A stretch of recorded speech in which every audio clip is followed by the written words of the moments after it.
जय श्री राधे राधे श्याम। तो दोस्तों, आज हम बात करेंगे एकादशी व्रत के बारे में। एकादशी व्रत के क्या नियम होते हैं और किस माह में कितनी एकादशी होती हैं और कौन कौन सी एकादशी होती हैं, आइए हम बताते हैं। एकादशी का जो व्रत है उसके पहले हम नियम जानते हैं।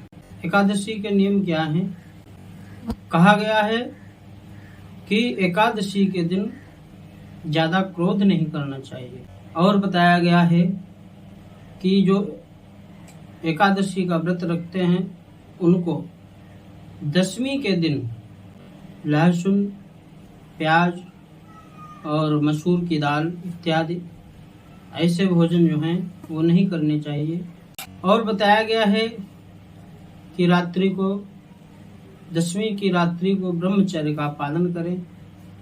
प्रातः काल उठ करके स्नान आदि से निवृत्त होने के बाद भगवान श्री विष्णु का स्मरण करते हुए एकादशी का व्रत रखना चाहिए और भगवान के सामने प्रण करना चाहिए कि हे प्रभु, चोर, पाखंडी और दुराचारी व्यक्तियों से बात नहीं करूंगा और न ही मैं किसी का दिल दुखाऊंगा। इस प्रकार से भगवान से प्रार्थना करनी चाहिए और ओम नमो भगवते वासुदेवाय इस मंत्र का जप करना चाहिए।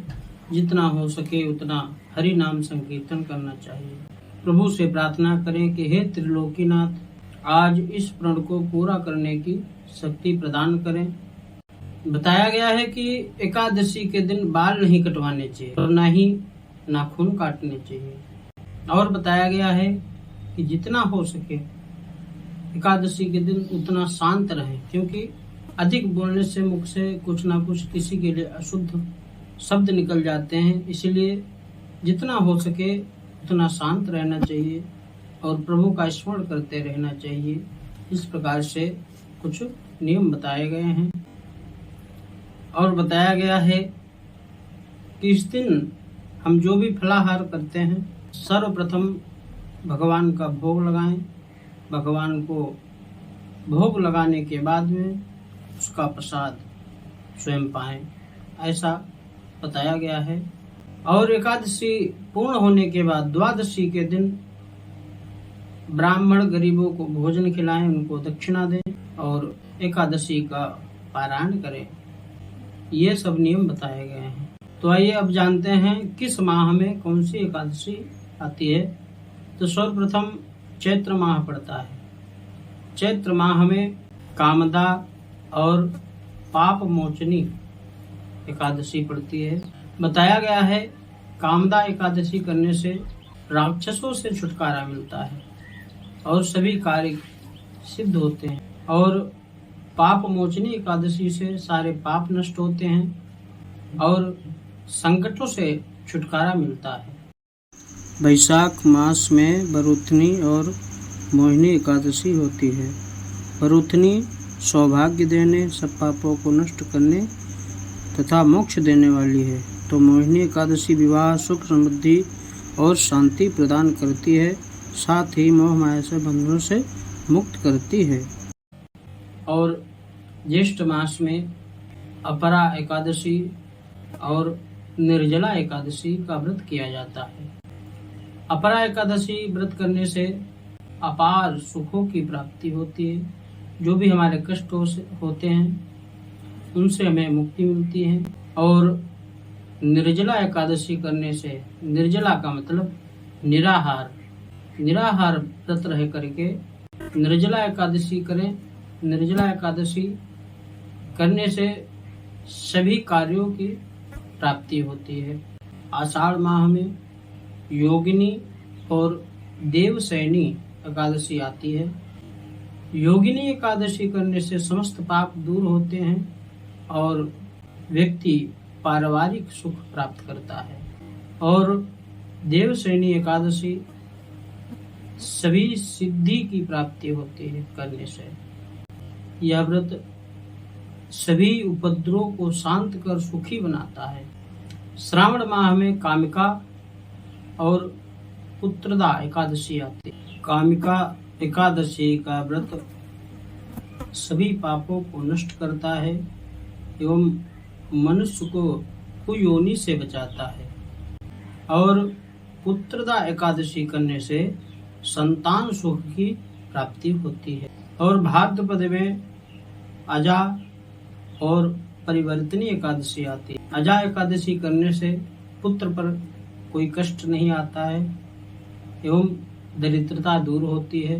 वही परिवर्तनी एकादशी करने से हमारे सभी दुख दूर होते हैं और मुक्ति की प्राप्ति होती है।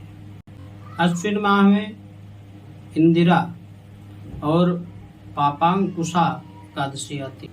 इंदिरा एकादशी करने से पितरों को मुक्ति मिलती है। पापांकुशा एकादशी करने से सारे पाप कष्ट दूर होते हैं और घर में सुख समृद्धि की प्राप्ति होती है। कार्तिक मास में रमा और प्रबोधनी नाम की एकादशी आती है। रमा एकादशी करने से सुख ऐश्वर्य की प्राप्ति होती है और प्रबोधनी एकादशी करने से हमारे भाग्य उदय होते हैं। और एक बात बता दें, प्रबोधनी एकादशी को देवउठनी भी एकादशी कहा जाता है।